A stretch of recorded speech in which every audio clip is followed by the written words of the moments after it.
Trump government వచ్చిన తర్వాత నుండి ఒక సినిమా డైలాగ్ ఉంటది కదా! వస్తాడు, చెప్తాడు, వెళ్తాడు. వస్తాడు, చెప్తాడు, వెళ్తాడు. రిపీట్ అన్నట్లు.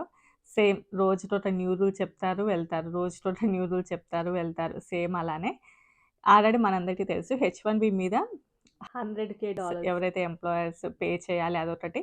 And newer H one B wage based selection ఈ 2 మెయిన్ ఇంపార్టెంట్ టాపిక్స్. ఆల్రెడీ వీటన్నిటి గురించైతే నేను ఇంతకుముందు చాలా వీడియోస్‌లలో చెప్పాను. బట్ ఈ మధ్య కాలంలో ఇంకా ఎక్కువగా వినిపిస్తుంది ఏంటంటే హెచ్-1బీ రీఫార్మ్ యాక్ట్ ఒకటి. ఆల్రెడీ దాని గురించి కూడా వీడియోలలో చెప్పాను.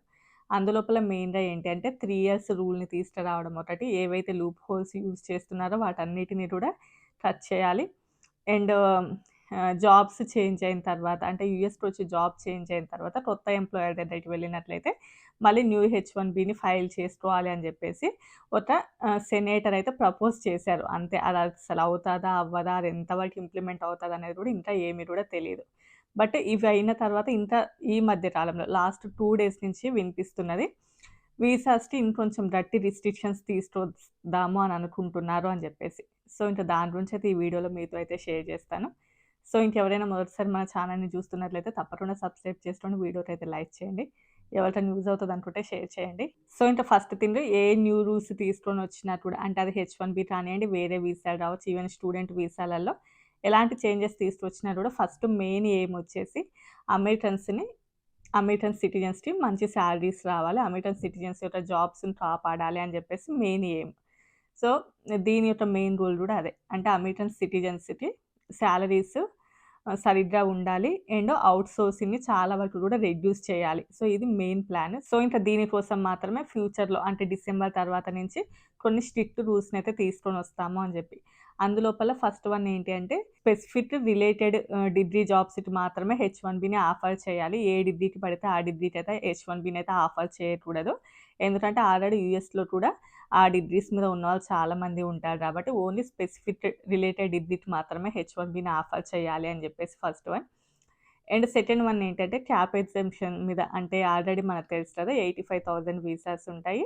ఆ స్టోరీ అంతా కూడా లాస్ట్ టైమ్ వీడియోలలో చెప్పాను. బట్ కొంతమంది ఏంటంటే ఈ వీసాలకు సంబంధం లేకుండానే యూనివర్సిటీస్‌కి కానియండి, ఈవెన్ కొన్ని ల్యాబులలో అలా వర్క్ చేయడానికి వస్తూ ఉంటారు కదా! హాస్పిటల్స్ అందులోపల. బట్ వాళ్ళు ఇక ముందు నుంచి యూఎస్ రావాలి అనుకుంటే అంత ఈజీగా అయితే రాలేరు.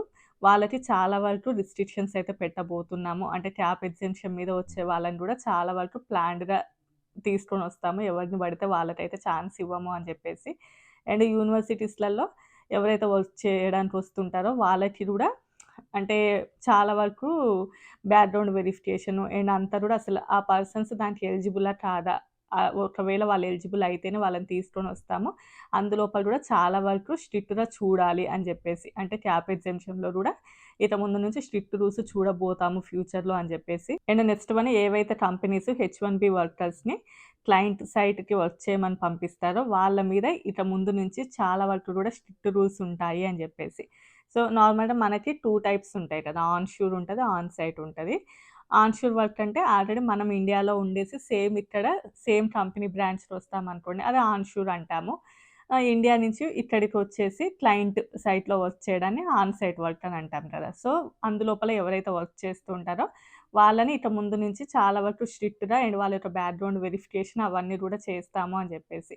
ఎందుకంటే అందులోపల ఎక్కువగా కూడా థర్డ్ పార్టీ పార్టిసిపేషన్ ఉంటూ ఉంటాయని జెప్పేసి. అంటే ఎక్కువగా కన్సల్టెన్సీస్ వాళ్ళు అండ్ కాంట్రాక్ట్ జాబ్స్ వీళ్ళు ఎక్కువగా ఉంటూ ఉంటారు. సో, వాళ్ళ మీద ఇంకొంచెం గట్టిగా అయితే నిఘా పెడతాము అని చెప్పి. నెక్స్ట్ వన్ వచ్చేసి ఏ కంపెనీస్ అయితే లేబర్ యాక్ట్‌ని వయోలేట్ చేస్తాయో వాటిని ఫ్రీక్వెంట్‌గా మానిటర్ చేస్తూ ఉంటాము అని జెప్పేసి. లేబర్ యాక్ట్‌ని వయోలేట్ చేయడము అనంటే ఫర్ ఎగ్జాంపుల్ ఎంతైతే సాలరీస్ ఇవ్వాలో అంత సాలరీస్ ఇవ్వకుండా చాలా తక్కువ సాలరీస్ ఇవ్వడము. అండ్ నెక్స్ట్ వన్ కొంతమంది ఒకప్పుడు మీకు ఐడియా ఉంటే నేను కంపెనీస్ నేమ్స్ చెప్పను. బీ1, బీ2 వీసాల మీద ఇక్కడికొచ్చి వాళ్ళ చేత వర్క్ చేపించుకోవడం. మళ్ళీ వాళ్ళు అంటే హెచ్-1బీ రావడం కొంచెం కష్టం అవుతుందని చెప్పేసి వాళ్ళైతే కొంచెం తక్కువకి వర్క్ చేస్తే వాళ్ళు బీ1, బీ2 వీసాల మీద ఇక్కడికొచ్చిన తర్వాత వాళ్ళ కంపెనీలలో వర్క్ చేయడం, మళ్ళీ ఇండియాకెళ్ళడం, మళ్ళీ రావడం, మళ్ళీ బీ1, బీ2 అట్లా వర్క్ చేస్తూ మళ్ళీ ఇండియా వెళ్తూ ఉంటారు కదా! సో, అలాంటి కొన్ని కంపెనీస్ ఒకప్పుడు దాని మీద కూడా ఇష్యూ అయింది. మీకు తెలిస్తే కంపెనీ నేమ్ ఏంటనేది కింద మెన్షన్ చేయండి. సో, అలా ఏవైనా జరిగినా అలాంటి కంపెనీస్‌ని ఫ్రీక్వెంట్‌గా మానిటర్ చేస్తూ ఉంటాము అని జెప్పేసి.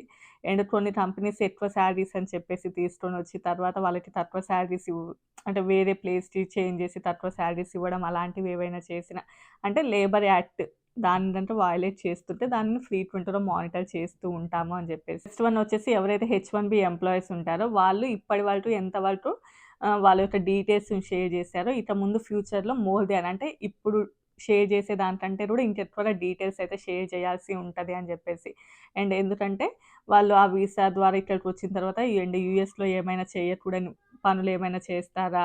అండ్ వాళ్ళ యొక్క బ్యాక్‌గ్రౌండ్ యొక్క వాళ్ళ డేటా ఎంత ఉంది? అంటే వాళ్ళ బ్యాక్‌గ్రౌండ్ ఏమైనా చీట్ అలాంటివి చేశారా? ఇంతకుముందు ఎలాంటి కంపెనీలలో వర్క్ చేశారు? సో, ఇవన్నీ కూడా తెలుసుకోవాల్సిందుంటది. సో, ఇక ముందు హెచ్-1బీ వాళ్ళ యొక్క డీటెయిల్స్ మాత్రం ఇంకొంచెం చెప్పాల్సిందానికంటే ఇంకెక్కువ డీటెయిల్సే చెప్పాల్సిందుంటది ప్రెజెంట్ కంటే కూడా అని జెప్పేసి. అండ్ ఇవన్నీ కూడా ఎవరైతే హెచ్-1బీల మీద వస్తూ ఉంటారో, ఆర్ ఈవెన్ వేరే వీసాల మీద వస్తూ ఉంటారో, వాళ్ళకి చాలా వరకు రిస్ట్రిక్షన్స్ అయితే ఫ్యూచర్‌లో ఆఫ్టర్ డిసెంబర్ తర్వాత అని అంటున్నారు. బట్ అది ఇంకా ఏమవుతదో అయితే తెలీదు. అప్పటినుంచయితే ఇవి ఇంప్లిమెంట్ చేస్తాము. అంటే ఇంకొంచెం స్ట్రిక్ట్ రూల్స్‌నయితే తీసుకొస్తాము అని జెప్పేసి. ఇంకా చెప్పాలి అంటే ఒక శాస్త్రం ఉంటది జూసారా? ఆల్రెడీ పాత మందుని కొత్త సీసాలో బోసి స్టిక్కరేసి అంటియడం. ఇవన్నీ గూడా పాత రూల్సే. ఇవన్నీ గూడా డాట్స్ కనెక్ట్ చేసుకుంటే ప్రతి ఒక్క రూల్ గూడా ఎప్పుడో ఒకసారి విన్న రూలే. బట్ ఇప్పుడు అన్నీ గూడా మళ్ళీ ఒక న్యూ పేపర్‌లో రాసి మళ్ళీ న్యూ రూల్ లాగా వింటూ ఉన్నాం మనం. అండ్ ఇంకా కన్సల్టెన్సీస్ మీద కూడా కొంచెం గట్టి నిఘా అయితే పెడతారు అని జెప్పేసి. అండ్ కొన్ని గ్రీన్ కార్డ్ లోపల గూడా చేంజెస్ తీసుకొనొస్తున్నాము అని జెప్పి. అండ్ గ్రీన్ కార్డ్ యొక్క చేంజెస్ గురించి నేను ఇంకొక నెక్స్ట్ వీడియోలో మీతో అయితే షేర్ చేస్తాను. సో, ఇంతే అండి. ఆల్రెడీ అన్నీ గూడా ఓల్డ్‌వే. బట్ అన్నీ గూడా మళ్ళీ ఇప్పుడు న్యూగా ఒక సబ్ టైటిల్స్ పెట్టేసి ఇంకొంచెం కొత్త పేపర్‌లో పెట్టినట్లేదు కానీ, ఇవన్నీ గూడా ఆల్రెడీ మనం ఎప్పుడో ఒకసారి ఒక చోట మనకు కనెక్ట్ అయినటువంటి టాపిక్సే ఇవన్నీ కూడా. ఒకప్పుడు బీ1, బీ2 మీద వస్తున్నప్పుడు ఇట్లా వయలేట్ చేస్తున్నారు అని జెప్పేసి విన్నాము. అండ్ క్లయింట్ లొకేషన్ లోపలికి వెళ్ళేసి ఎక్కువగా చెక్ ఇన్స్ జరుగుతూ ఉంటాయన్నది ఆల్రెడీ విన్నాము. ఏవైనా ఉన్నాయంటే కొంచెం ఈ హెచ్-1బీని 3 ఇయర్స్ రూల్ లాగా చేయాలి అనుకునే అలాంటి 1, 2 టాపిక్స్ న్యూగా వింటున్నాం కానీ రిమైనింగ్ అన్నీ కూడా ఓల్డే. సో, ఇంతే అండి. ఈ వీడియో నచ్చితే లైక్ చేసి, షేర్ చేసి, సబ్స్క్రైబ్ చేసుకోండి. రేపు మరో వీడియోతో కలుద్దాం. Bye bye.